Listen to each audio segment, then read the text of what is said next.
Very good morning, students. So my name is Sada Fungis. So I'll be your new lecturer for physics.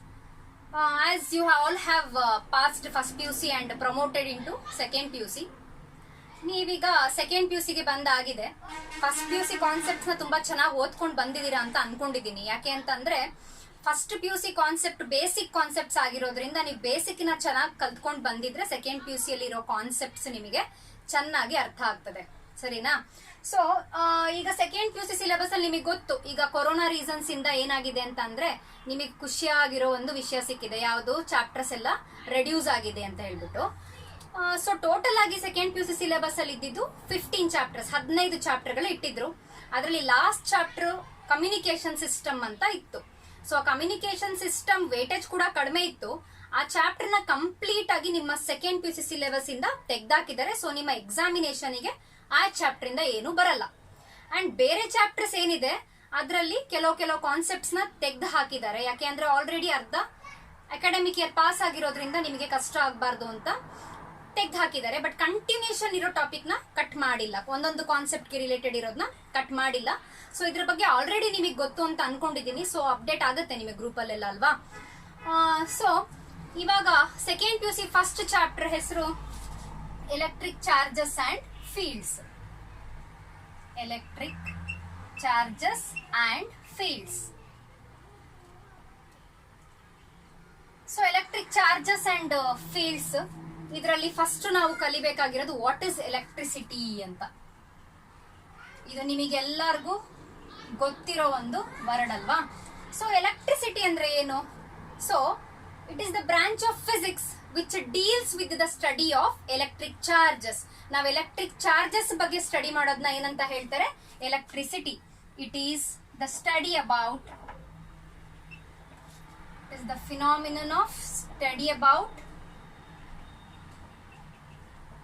Electric charges. Electric charges ಬಗ್ಗೆ study ಮಾಡೋದನ್ನ electricity ಅಂತ ಹೇಳ್ತಾರಲ್ವಾ? So ಇದರಲ್ಲಿ ಎಲೆಕ್ಟ್ರಿಸಿಟಿಯಲ್ಲಿ 2 ತರಹದ electricity ಬರುತ್ತೆ. First one static electricity. Static electricity. Second one current electricity. Static ಅನ್ನೋ word ಅರ್ಥ rest ಅಂತ. So ನಾನೇನ್ ಹೇಳ್ದೆ ನಿಮಗೆ? Electricity is the study of electric charges ಅಂತ ಹೇಳ್ದೆ ಅಲ್ವಾ? ಸೊ ಎಲೆಕ್ಟ್ರಿಕ್ ಚಾರ್ಜಸ್ ರೆಸ್ಟ್ ಅಲ್ಲಿ ಇದ್ರೆ ಅದನ್ನ ಸ್ಟ್ಯಾಟಿಕ್ ಅಂತ ಕರೀತಾರೆ. The study of electricity, the charges at rest is called as static electricity. The charges are in motion ಅಂತ ಇದ್ರೆ, ಚಾರ್ಜಸ್ ಮೋಷನ್ ಅಲ್ಲಿ ಇದ್ರೆ, ಮೂವ್ ಆಗ್ತಾ ಇದ್ರೆ ಅದನ್ನ ಯಾವ ಬ್ರಾಂಚ್ ಅಲ್ಲಿ ಕರಿತೀವಿ ನಾವು? ಕರೆಂಟ್ ಎಲೆಕ್ಟ್ರಿಸಿಟಿ ಅನ್ನೋ ಬ್ರಾಂಚ್ ಅಲ್ಲಿ ಕರಿತೀವಿ. ನಾನು ಡೆಫಿನೇಷನ್ ಹೇಳ್ಬೇಕಾದ್ರೆ ನಿಮಗೆ ಎಲೆಕ್ಟ್ರಿಸಿಟಿ ಅಂದ್ರೆ ಸ್ಟಡಿ ಆಫ್ ಎಲೆಕ್ಟ್ರಿಕ್ ಚಾರ್ಜಸ್ ಅಂತ ಹೇಳಿದೆ. ಏನು ಎಲೆಕ್ಟ್ರಿಕ್ ಚಾರ್ಜಸ್ ಅಂದ್ರೆ? ಸಿಂಪಲ್ ಆಗಿ ಒಂದು ಎಕ್ಸಾಂಪಲ್ ಹೇಳೋಣ ನಿಮಗೆ ಆಲ್ರೆಡಿ ಇದು ಮಾಡಿ ಗೊತ್ತಿರುತ್ತೆ, ಸ್ಕೂಲಲ್ಲೆಲ್ಲ ಮಾಡಿ ತೋರಿಸಿರ್ತಾರೆ. ಕೂಂಬು, ತಲೆ ಬಾಚೋ ಕೂಂಬು ಮತ್ತೆ ಸ್ಮಾಲ್ ಪೀಸಸ್ ಆಫ್ ಪೇಪರ್ ನ ತಗೊಂಡ್ರೆ, ಆ ಕೂಂಬನ್ನ ಪೇಪರ್ ಪೀಸಸ್ ಹತ್ರ ತಗೊಂಡ್ರೆ ಅಟ್ರಾಕ್ಟ್ ಆಗುತ್ತಾ? ಸಡನ್ ಆಗಿ ಸುಮ್ನೆ ಹಾಗೆ ತಗೊಂಡ್ರೆ ಅಟ್ರಾಕ್ಟ್ ಆಗಲ್ಲ ಅಲ್ವಾ? ಅದೇ ಕೂಂಬ್ನ ನೀವು ತಲೆ ಬಾಚ್ಕೊಂಡು ಆ ಪೇಪರ್ ಹತ್ರ ತರಬೇಕಾದ್ರೆ ಆ ಕೂಂಬ್ ಏನ್ ಮಾಡುತ್ತೆ? ಪೀಸಸ್ ಆಫ್ ಪೇಪರ್ ನ ಅಟ್ರಾಕ್ಟ್ ಮಾಡ್ಕೊಳ್ಳುತ್ತೆ. ಯಾಕೆ? ಫಸ್ಟ್ ಯಾಕೆ ಅಟ್ರಾಕ್ಟ್ ಆಗಿಲ್ಲ, ಆಮೇಲೆ ಯಾಕೆ ಅಟ್ರಾಕ್ಟ್ ಆಯ್ತು? ಫಸ್ಟ್ ಯಾಕೆ ಅಟ್ರಾಕ್ಟ್ ಆಗಿಲ್ಲ ಅಂದ್ರೆ ಚಾರ್ಜಸ್ ಕೂಂಬ್ ಮೇಲೆ ಇರ್ಲಿಲ್ಲ. ಯಾವಾಗ ನಾನು ಒಂದ್ಸಲ ನನ್ನ ತಲೆನ ಬಾಚಿ ಮತ್ತೆ ಆ ಪೀಸಸ್ ಆಫ್ ಪೇಪರ್ ಹತ್ರ ಇಟ್ನೋ ಅವಾಗ ಏನಾಯ್ತು? ಆ ಕೂಂಬು ಪೀಸಸ್ ಆಫ್ ಪೇಪರ್ ನ ಎಳ್ಕೊಳ್ಳುತ್ತೆ. ಇದನ್ನ ನೀವು ಮನೇಲಿ ಮಾಡಿ ನೋಡಿ, ಒಂದು ಅಸೈನ್ಮೆಂಟ್ ಅಂತ ಅನ್ಕೊಳ್ಳಿ, ಗೊತ್ತಿರುತ್ತೆ ನಿಮಗೆ. ಸೊ ಯಾಕೆ ಅಟ್ರಾಕ್ಟ್ ಆಯ್ತು ಅಂತಂದ್ರೆ ಕೂಂಬು ಸುತ್ತ ಏನಾಗುತ್ತೆ? ಎಲೆಕ್ಟ್ರಿಕ್ ಚಾರ್ಜಸ್ ಇಂಡ್ಯೂಸ್ ಆಗುತ್ತೆ. ಮಕ್ಕಳ ಇನ್ನೊಂದು ವಿಚಾರ ಏನು ಅಂತಂದ್ರೆ, ಈ ಎಲೆಕ್ಟ್ರಿಕ್ ಚಾರ್ಜಸ್ ಇಲ್ಲೇ ಇಂಡ್ಯೂಸ್ ಆಗಿದೆ, ಅಲ್ಲೇ ಇಂಡ್ಯೂಸ್ ಆಗಿದೆ ಅಂತ ಹೇಳಕ್ ಆಗಲ್ಲ. ಅದು ಒಂದು ಇಂಟರ್ನಲ್ ಪ್ರಾಪರ್ಟಿ. ಅದಕ್ಕೆ ನಾನು ಡೈರೆಕ್ಷನ್ ಕೂಡ ಹೇಳಕ್ಕಾಗಲ್ಲ. ಒಟ್ನಲ್ಲಿ ಎಲೆಕ್ಟ್ರಿಕ್ ಚಾರ್ಜಸ್ ಖಂಡಿತವಾಗ್ಲೂ ಇದೆ ಅಂತ ಹೇಳ್ಬೋದು. ಸೊ ಎಲೆಕ್ಟ್ರಿಕ್ ಚಾರ್ಜಸ್ ಆ ಕೂಂಬು ಮೇಲೆ ಇಂಡ್ಯೂಸ್ ಆಗಿದ್ದಕ್ಕೆ ಆ ಪೀಸಸ್ ಆಫ್ ಪೇಪರ್ ನ ಏನ್ ಮಾಡ್ತು? ಕೂಂಬು ಅಟ್ರಾಕ್ಟ್ ಮಾಡ್ಕೊಂತು. ಸೊ ಫಸ್ಟ್ ಯೂಶಲಿ ಎಲ್ಲಾ ಕಾನ್ಸೆಪ್ಟ್ಸ್ಗೂ ಒಂದು ಸೈಂಟಿಸ್ಟ್ ಇರ್ತಾರೆ, ಅಂದ್ರೆ ಆ ಕಾನ್ಸೆಪ್ಟ್ ನ ಅವರು ಕಂಡು ಹಿಡಿದಿರ್ತಾರಲ್ವಾ? ಸೊ ಎಲೆಕ್ಟ್ರಿಸಿಟಿ ಅನ್ನೋ ಕಾನ್ಸೆಪ್ಟ್ ಒಬ್ರು Greek scientist Thales of Miletus 600 BC. BC ಅಂದ್ರೆ ಏನು? Before Christ. Thales of Miletus. ಅವ್ರು ಏನ್ ಮಾಡ್ತಾರೆ, ಒಂದು ಎಕ್ಸ್ಪೆರಿಮೆಂಟ್ ಮಾಡ್ತಾರೆ.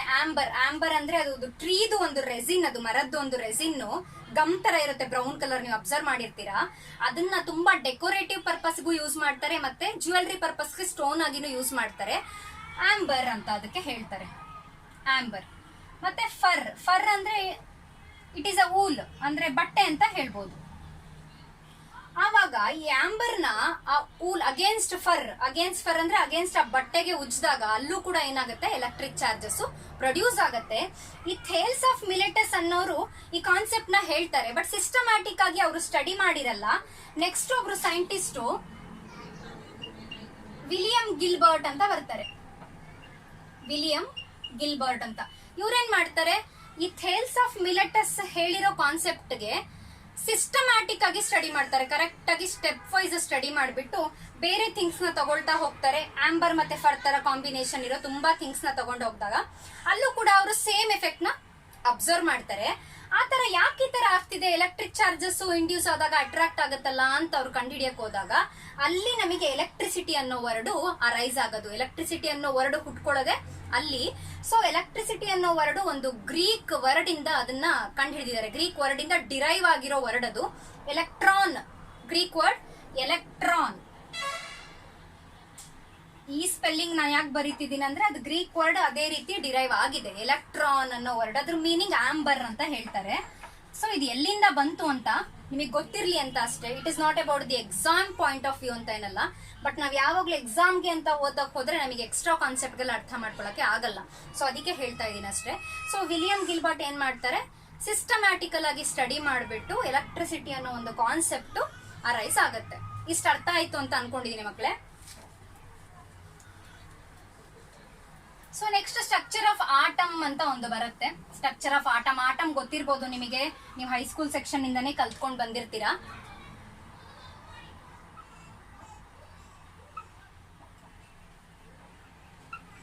Structure of atom. ಈ ಸ್ಟ್ರಕ್ಚರ್ ಆಫ್ ಆಟಮ್ ಆಕ್ಚುಲಿ ನಿಮಗೆ ಹೇಳ್ದೆ ಎಲ್ಲಾ ಕಾನ್ಸೆಪ್ಟ್ ನು ಕಂಡಿಡ್ದಿರೋ ಒಬ್ರು ಸೈಂಟಿಸ್ಟ್ ಇರ್ತಾರೆ ಅಂತ. ನಾವು ಸ್ಟಾರ್ಟಿಂಗ್ ಯಾಕೆ ಅವ್ರ ಬಗ್ಗೆ ಹೇಳ್ತೀವಿ ಅಂದ್ರೆ ಅವ್ರು ಕಷ್ಟಪಟ್ಟು ಕಂಡಿಡ್ದಿರ್ತಾರಲ್ವಾ, ಸೊ ಅದಕ್ಕೆ ಅವ್ರ ಹೆಸರನ್ನ ಮೆನ್ಷನ್ ಮಾಡಬೇಕು ಅಂತ ಹೇಳ್ತೀವಿ. Okay, so structure of atom. ಈ ಆಟಮ್ ಅನ್ನೋ ಒಂದು ಕಾನ್ಸೆಪ್ಟ್ ಫಸ್ಟ್ ನಮಗೆ ಇಂಟ್ರೊಡ್ಯೂಸ್ ಮಾಡೋದು ಸೈಂಟಿಸ್ಟ್ ಡಾಲ್ಟನ್ ಅಂತ ಒಬ್ರಿದ್ದಾರೆ. ಅವರು ಈ ಸ್ಟ್ರಕ್ಚರ್ ಆಫ್ ಆಟಮ್ ನ ಕಂಡು ಹಿಡಿತಾರೆ. ಸೊ ಅವ್ರು ಏನ್ ಹೇಳ್ತಾರೆ, ಆಟಮ್ ಅನ್ನೋದು ಸ್ಪೆರಿಕಲ್ ಶೇಪ್ ಅಲ್ಲಿ ಕಾಣುತ್ತೆ ಅಂತ ಹೇಳ್ತಾರೆ. ಡಾಲ್ಟನ್ ಏನ್ ಹೇಳ್ತಾರೆ, atom looks in the spherical in shape ಅಂತ ಹೇಳ್ತಾರೆ. Next the scientist J Thomson electron ಅನ್ನ ಕಂಡುಹಿಡಿತಾರೆ. ಎಲೆಕ್ಟ್ರಾನ್ ಕೂಡ ಆಟಮ್ ಒಳಗಡೆ ಇದೆ. Electron is a negatively charge particle, ಗೊತ್ತು ನಿಮಗೆ. ಸೊ ಜೇಮ್ಸ್ ಚಾಡ್ವಿಕ್ ಅನ್ನೋ ಸೈಂಟಿಸ್ಟ್ ನ್ಯೂಟ್ರಾನ್ ಅನ್ನ ಕಂಡುಹಿಡಿತಾರೆ. ಸೊ ಪ್ರೋಟಾನ್ ಕೂಡ ಹಾಗೆ ಇದೆ ಅಂತ ಗೊತ್ತಾಗತ್ತೆ ಅಲ್ವಾ. ಸೊ ಫಸ್ಟ್ ಡಾಲ್ಟನ್ ಏನ್ ಹೇಳಿದ್ರು, spherical in shape, atom looks like spherical in shape ಅಂತ. J.J. Thomson also found out electron and respective scientists found neutron and protons. So Thomson ಇನ್ನೊಂದು ಸ್ಟೇಟ್ಮೆಂಟ್ ಏನ್ ಕೊಡ್ತಾರೆ ಅಂತ ಹೇಳಿದ್ರೆ, ಆಟಮ್ ಸ್ಪೆರಿಕಲ್ ಶೇಪ್ ಇದೆ correct, ಈ ಪಾಸಿಟಿವ್ ಚಾರ್ಜಸ್ ಮತ್ತೆ negative charges ಏನ್ ಕಂಡಿಡ್ದಿದೀವಿ ಅದು ಆಟಮ್ ಒಳಗೆ ಈಕ್ವಲ್ ಆಗಿ ಯೂನಿಫಾರ್ಮ್ ಅಂದ್ರೆ ಈಕ್ವಲ್ ಆಗಿ ಡಿಸ್ಟ್ರಿಬ್ಯೂಟ್ ಆಗಿರುತ್ತೆ ಅಂತ. ಫಾರ್ ಎಕ್ಸಾಂಪಲ್ 4 ಪಾಸಿಟಿವ್ ಚಾರ್ಜಸ್ ಇದೆ ಅಂತ ಹೇಳಿದ್ರೆ 4 ನೆಗೆಟಿವ್ ಚಾರ್ಜಸ್ ಇದೆ ಅಂತ ಅವ್ರು ಹೇಳ್ತಾ ಇರೋದು. ಅಂದ್ರೆ equal positive charges equal negative charges ಇರುತ್ತೆ ಆಟಮ್ ಒಳಗೆ ಅಂತ ಥಾಮ್ಸನ್ ಹೇಳ್ತಾರೆ. ಬಟ್ ನೆಕ್ಸ್ಟ್ ಇನ್ನೊಬ್ರು ಸೈಂಟಿಸ್ಟ್ ರುದರ್ಫೋರ್ಡ್ ಅವ್ರು ಏನ್ ಹೇಳ್ತಾರೆ, ಅವ್ರು ಒಪ್ಕೋತಾರೆ ಹೇಳಿದ್ನ, but distribution of charges uniform ಆಗಿದೆ ಅಂತ ಅವ್ರು ಒಪ್ಕೊಳ್ಳಲ್ಲ. ಸೊ ಅವ್ರು ಏನ್ ಮಾಡ್ತಾರೆ ಅಂತಂದ್ರೆ ಒಂದು ಎಕ್ಸ್ಪೆರಿಮೆಂಟ್ ನ ಮಾಡ್ತಾರೆ. ಕರೆಕ್ಟ್ ಆಗಿ ಸ್ಟ್ರಕ್ಚರ್ ಆಫ್ ಆಟಮ್ ನ ಫೈನಲ್ ಪಿಕ್ಚರ್ ಇನ್ನು ಬಂದಿರ್ಲಿಲ್ಲ. ರುದರ್ಫೋರ್ಡ್ ಎಕ್ಸ್ಪೆರಿಮೆಂಟ್ ಆಗಿದ ಮೇಲೆನೆ ಸ್ಟ್ರಕ್ಚರ್ ಆಫ್ ಆಟಮ್ ಕಂಪ್ಲೀಟ್ ಪಿಕ್ಚರಿಗೆ ಬರುತ್ತೆ. ಸೊ ಅವ್ರು ಒಂದು ಎಕ್ಸ್ಪೆರಿಮೆಂಟ್ ಇದೆ ಅವ್ರದ್ದು. ನಾನು ಎಕ್ಸ್ಪೆರಿಮೆಂಟ್ ಇವಾಗ ಡಿಸ್ಕಸ್ ಮಾಡಲ್ಲ, ಯಾಕೆಂದ್ರೆ ನಿಮ್ದು ಸೆಕೆಂಡ್ PUC ಸಿಲೆಬಸ್ ಅಲ್ಲಿ ನ್ಯೂಕ್ಲಿಯೈ ಅನ್ನೋ ಒಂದು ಚಾಪ್ಟರ್ ಅಲ್ಲಿ ಆಲ್ಫಾ ಸ್ಕ್ಯಾಟರಿಂಗ್ ಎಕ್ಸ್ಪೆರಿಮೆಂಟ್ ಬರುತ್ತೆ. ಅಲ್ಲಿ ನಾನು ನಿಮಗೆ ಇನ್ನೂ ಡೀಟೇಲ್ ಆಗಿ ಎಕ್ಸ್ಪ್ಲೇನ್ ಮಾಡ್ತೀನಿ. ಈ ಆಲ್ಫಾ ಸ್ಕ್ಯಾಟರಿಂಗ್ ಎಕ್ಸ್ಪೆರಿಮೆಂಟ್ ಅಲ್ಲಿ ಅವ್ರು ಮಾಡಿದ್ದು ಮೇಜರ್ ಪಾಯಿಂಟ್ ಏನು ಅಂತ ಅಂದ್ರೆ, ನಾವ್ ಹೇಳಿದ್ವಿ ಆಟಮ್ ಸ್ಪೆರಿಕಲ್ ಇನ್ ಶೇಪ್ ಇದೆ. ಥಾಮ್ಸನ್ ಹೇಳಿದ್ರು ಪಾಸಿಟಿವ್ ಚಾರ್ಜಸ್ ಎಷ್ಟಿದೆಯೋ ನೆಗೆಟಿವ್ ಚಾರ್ಜಸ್ ಅಷ್ಟೇ ಇದೆ ಆಟಮ್ ಒಳಗೆ ಅಂತ ಹೇಳಿದ್ರು. So later on when Rutherford found out something new. He says that very concentric region is present in the center of the atom, that itself is called as nucleus. ಮತ್ತೆ ಇನ್ನೊಂದು ಅವ್ರು ಏನ್ ಹೇಳ್ತಾರೆ ಅಂದ್ರೆ ನ್ಯೂಕ್ಲಿಯಸ್ ಒಳಗಡೆನೆ ಪ್ರೋಟಾನ್ಸ್ ಪ್ಲಸ್ ನ್ಯೂಟ್ರಾನ್ಸ್ ಇರೋದು, but ಈ nucleus ಸುತ್ತ ಎಲೆಕ್ಟ್ರಾನ್ಸ್ ಸುತ್ತಾ ಇರುತ್ತೆ ಅಂತ ಅವ್ರು ಹೇಳ್ತಾರೆ. ಅವ್ರು ಹೇಳಿದ್ದು ಒಂದು ಪಾಯಿಂಟ್ ಗೆ ಕರೆಕ್ಟ್ ಆಗಿ ಎಕ್ಸ್ಪೆರಿಮೆಂಟ್ ಅಲ್ಲಿ ಮ್ಯಾಚ್ ಆಗ್ತಾ ಇರುತ್ತೆ. So structure of complete atom picturise ಆಗುತ್ತೆ because of scientist Rutherford. He found out the concentric region is present in the center of the nucleus, and inside the nucleus protons and neutrons are present, which are together called as nucleons, and electrons, which are negatively charged particles, will revolve around the nucleus. So this is how the exact picture of atom came into existence.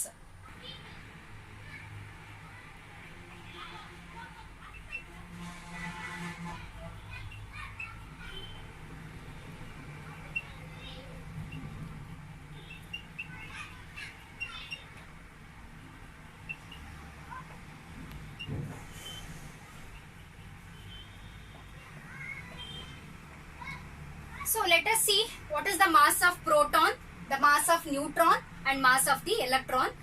We know what and all present inside the atom. You are clear, students, now? So inside the atom there is a concentric region in the center that is called nucleus. Inside the nucleus the protons and neutrons are present, which are together called as nucleons, and also the electrons are present, which are revolving around the nucleus. So here mass of proton we can write it as MP, which is 1.673 into 10 raised to minus 31 kg. This is the numerical value of the mass of proton. And mass of neutron can be written as Mn, that is 1.675 into 10 raised to minus 31 kg. This is the numerical value. The mass of electron can be written as Me. E we are writing that E denotes electron, here N denotes neutron, and P denotes proton. The mass of electron is 9.1 into 10 raised to minus 31 kg. So this is the complete structure of atom. Let me not drag it. You already know some of the basic concepts, dear students. So now let us move exactly into the related topic of the lesson.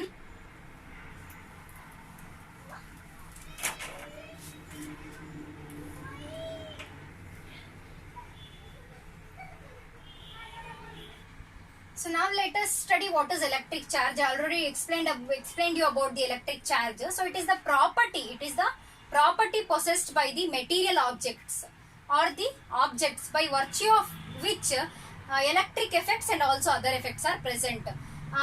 ಇದು ಒಂದು object ಗೆ possess ಆಗೋ property. Possess ಆಗೋ property ಇಂದ electrical effects produce ಆಗುತ್ತೆ ಮತ್ತೆ other effects ಕೂಡ produce ಆಗುತ್ತೆ. So that it self is the electric charge. So now let us study about the property of the charges.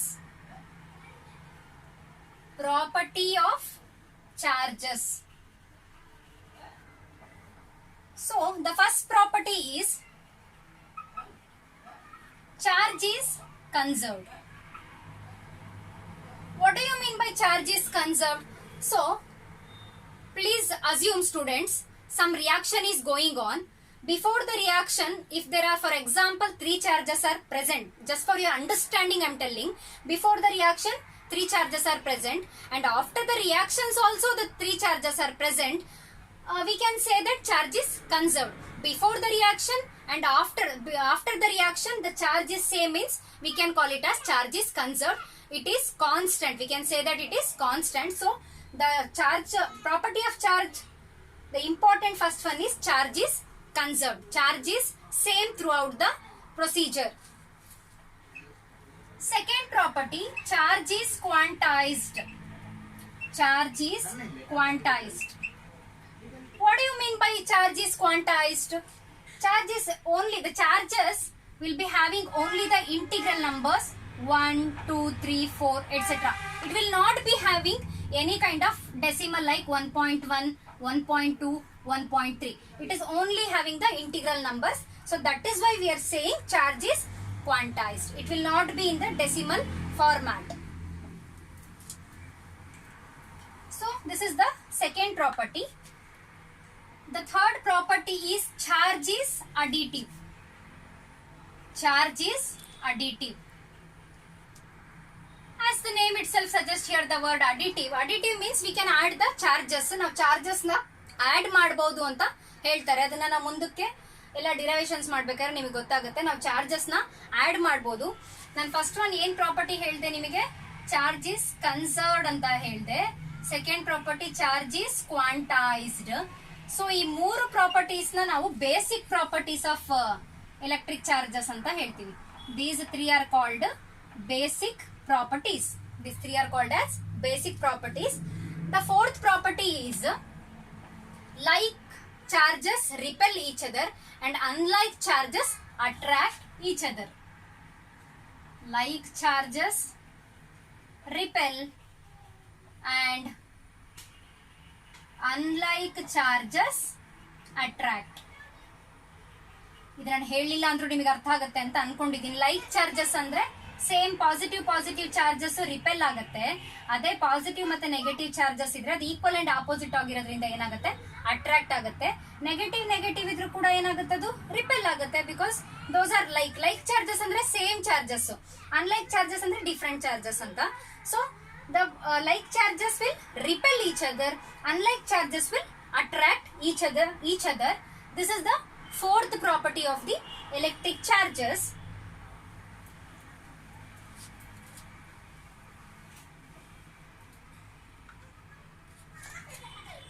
So here whatever charges present always resides on the top surface of the conductor ಅಂತ ಹೇಳ್ತಾರೆ. Conductor ಅಂದ್ರೆ ಗೊತ್ತಿರುತ್ತೆ, which conducts the electricity ಅಂತ. So charges ಏನಾಗಿರುತ್ತೆ? ಯಾವಾಗ್ಲೂ top surface of the conductor ಮೇಲೆ present ಇರುತ್ತೆ. Top surface of the conductor the charges are present. The charges resides. Top surface of the conductor charges resides. Resides ಅಂದ್ರೆ ಅಲ್ಲಿ charges top surface of the conductor ಅಲ್ಲಿ ಯಾವಾಗ್ಲೂ ಇರುತ್ತೆ ಅಂತ ಹೇಳ್ತಾರೆ. So next property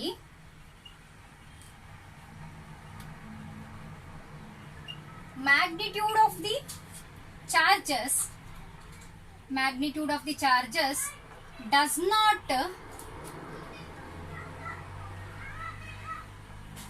not depend on its motion.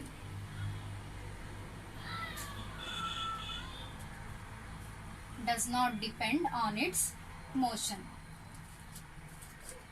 So magnitude ಅಂದ್ರೆ ಅದು ಒಂದು ನಂಬರ್, ಅದರದ್ದು ಮ್ಯಾಗ್ನಿಟ್ಯೂಡ್ ಆಫ್ ದಿ ಚಾರ್ಜಸ್ ಅಂತ ಹೇಳ್ತಿದ್ದಾರೆ. ಈಗ ಚಾರ್ಜಸ್ ಮೋಷನ್ ಅಲ್ಲಿ ಇದ್ದಾಗ ಒಂದು ವ್ಯಾಲ್ಯೂ, ಮೋಷನ್ ಅಲ್ಲಿ ಇಲ್ದಲೇ ಇರುವಾಗ ಒಂದು ವ್ಯಾಲ್ಯೂ ಅಂತ ಏನಿಲ್ಲ. ಮ್ಯಾಗ್ನಿಟ್ಯೂಡ್ ಆಫ್ ದಿ ಚಾರ್ಜ್ ಯಾವಾಗ್ಲೂ ಅದು ಚಾರ್ಜಸ್ ರೆಸ್ಟ್ ಅಲ್ಲಿ ಇರ್ಲಿ ಅಥವಾ ಚಾರ್ಜ್ ಮೂವಿಂಗ್ ಅಲ್ಲಿ ಇರ್ಲಿ, ಮ್ಯಾಗ್ನಿಟ್ಯೂಡ್ ಅಥವಾ value of the charges throughout same ಆಗಿರುತ್ತೆ ಅಂತ ಹೇಳ್ತಿದ್ದಾರೆ. That is the seventh property. So charges rest ಅಲ್ಲಿ ಇದ್ದಾಗ ಎಲೆಕ್ಟ್ರಿಕ್ ಫೀಲ್ಡ್ ಪ್ರೊಡ್ಯೂಸ್ ಆಗುತ್ತೆ, ಮೋಷನ್ ಅಲ್ಲಿ ಇದ್ದಾಗ್ಲೂ ಎಲೆಕ್ಟ್ರಿಕ್ ಫೀಲ್ಡ್ ಪ್ರೊಡ್ಯೂಸ್ ಆಗುತ್ತೆ. ಬಟ್ ಮ್ಯಾಗ್ನೆಟಿಕ್ ಫೀಲ್ಡ್ ಪ್ರೊಡ್ಯೂಸ್ ಆಗೋದು ಯಾವಾಗ ಅಂತ ಅಂದ್ರೆ ಚಾರ್ಜಸ್ ಮೋಷನ್ ಅಲ್ಲಿ ಇದ್ದಾಗ ಮಾತ್ರ. I repeat students, when charges are at rest electric field is produced. Electric field is also produced when the charges are at motion, but magnetic field is not produced when the charges are at rest, but it is produced when the charges are at motion. So the charges produce the magnetic field when it is in motion.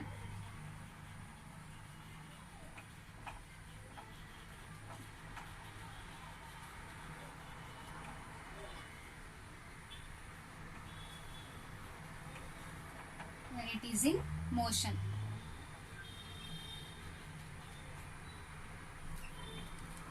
So last property, that is charge is a scalar quantity. Charge is a scalar quantity. So here we come across with the word scalar. What is scalar? You also have studied about scalar and vector. Vector is one which has both the magnitude and the direction, but scalar is the one which has only magnitude but no direction. So we cannot tell in which direction the charge is moving, but it has the magnitude. Charge has the value but it does not have the any direction. That is why we are telling charge is a scalar quantity. These are the 9 properties of the electric charges which are important for your exam point of view. So these are the properties of the charges. So since it is an introduction class of this chapter electric fields and charges, students, I am winding up here. So better when we enter into the next classes, you please go through your properties of electric charges as you have your textbooks, and the notes I am going to give you after the completion of half of the chapter. I am going to give you the notes. Please get update with the everyday's lesson so that you will be able to score good. Thank you.